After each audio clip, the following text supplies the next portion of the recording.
थोड़ा सा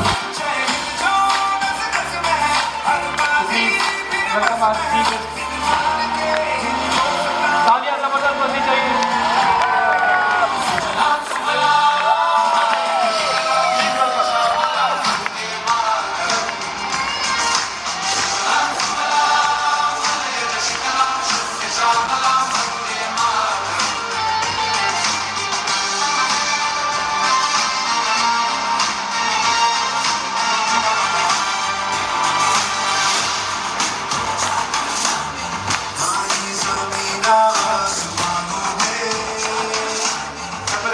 आपसे कुछ आशीर्वाद 2 मिनट का दिया जाए।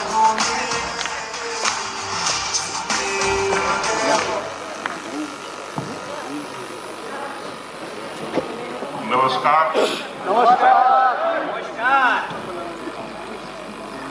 आप सब लोग बहुत अच्छे हैं। खूब एनर्जी है। फील गुड चल रहा है। Thank you so much. Thank you Jitendra ji, मुझे ये सम्मान देने के लिए, मुझे बुलाने के लिए। दारजू 9 को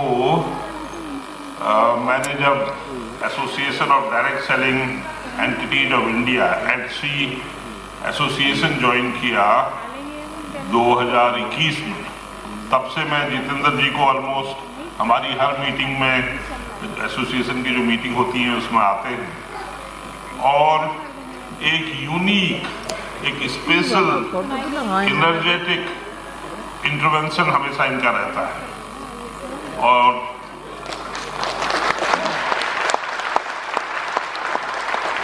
बहुत स्पेशल, अब मैं इनको इसलिए बहुत ज़्यादा रिगार्ड करता हूँ।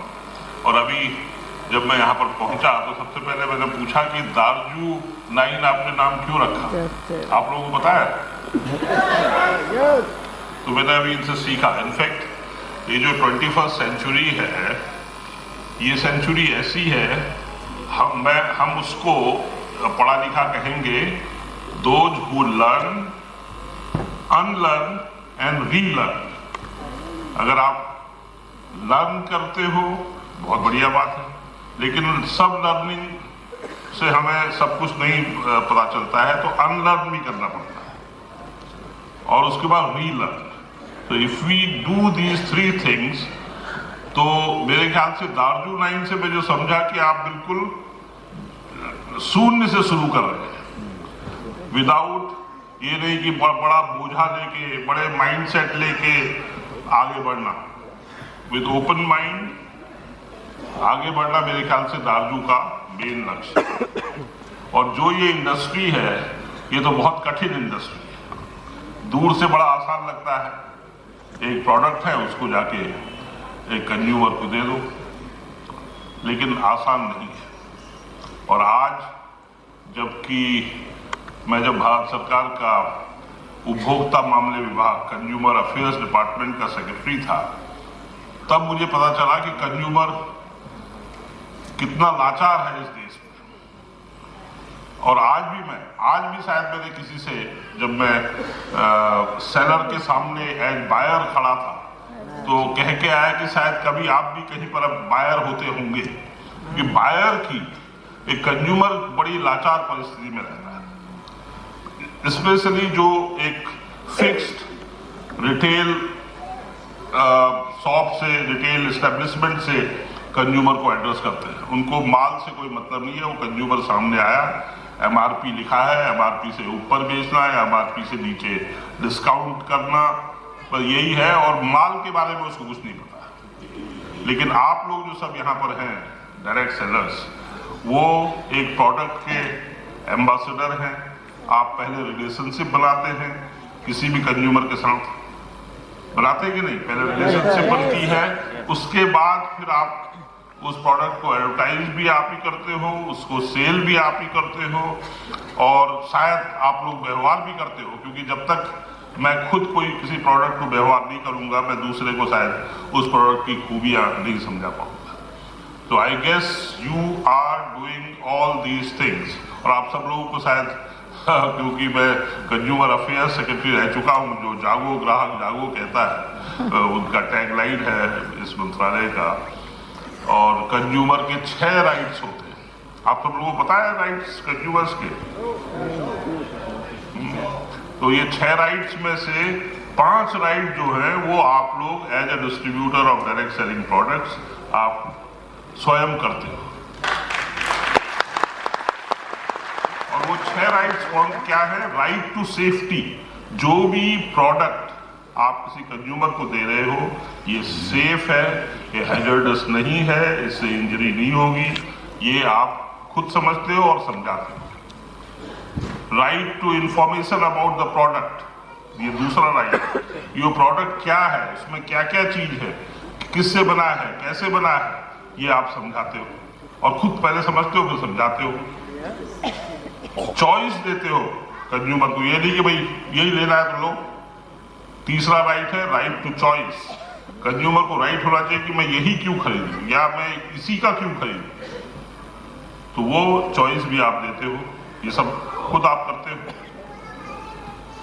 Here, right to hear, consumer को कोई शिकायत है, कोई चीज जानना है तो वो कहलाता है राइट टू हियर, और आप उसको सुनते हो, समझाते हो, और नहीं आता है तो फिर समझ के आते हो, फिर समझाते हो। है ना ऐसी बात?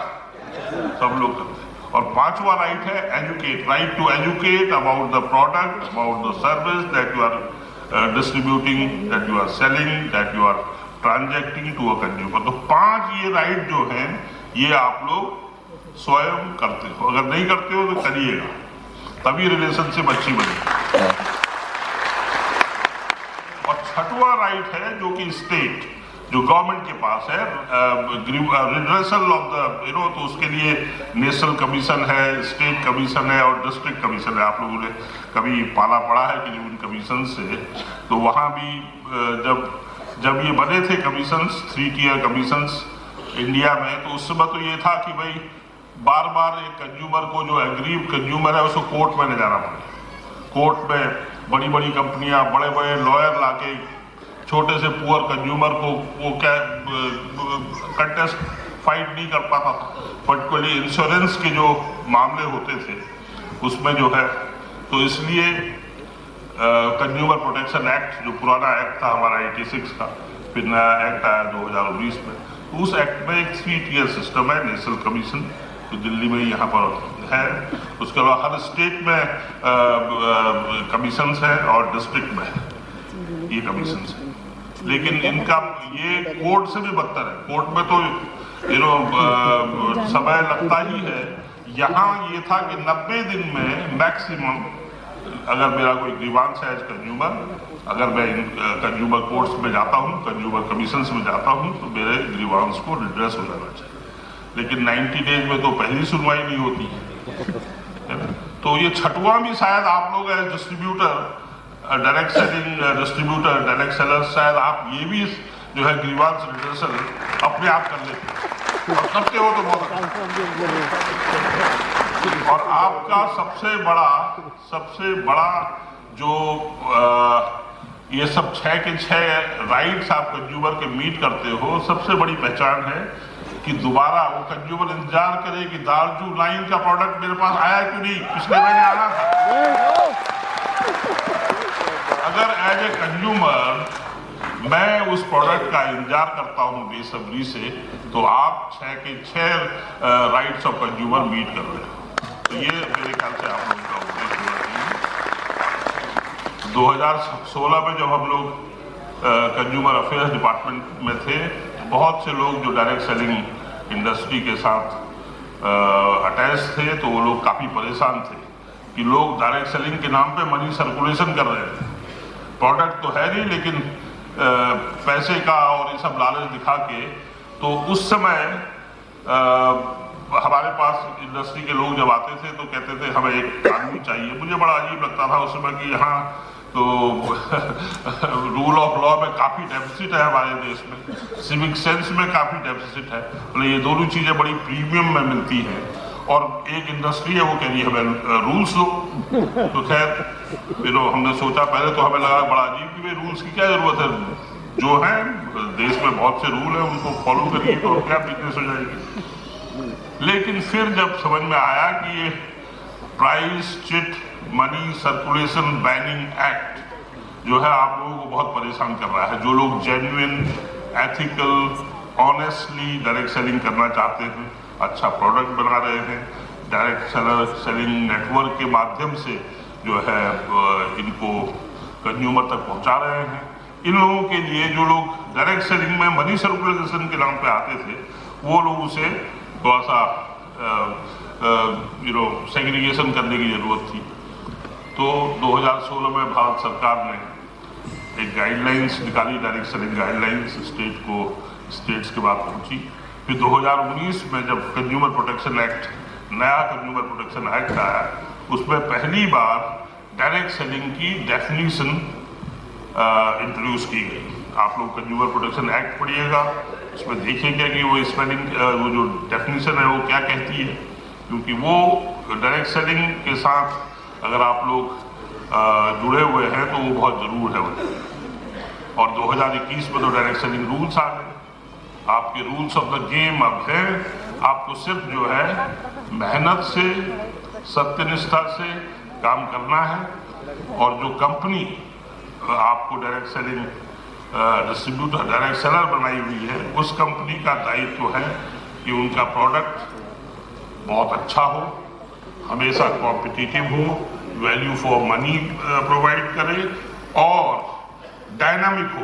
जैसे जैसे बाजार बदलती जाती है और जैसे जैसे डिमांड्स बढ़ती जाती है, उसी डायनामिज्म के साथ, ये नहीं कि भाई नहीं हम तो बदलेंगे नहीं समय के साथ। और जो भी स्टैंडर्ड्स हैं, जो भी प्रोडक्ट्स हैं, उसके जो भी स्टैंडर्ड्स हैं, बहुत से लॉज हैं, वो सब कंप्लाई करके, और जो मैंने आपको 6 राइट्स बताए कंज्यूमर के, अगर if you meet that, I think even sky is not the limit for you, you will grow. Darju 9 will grow only.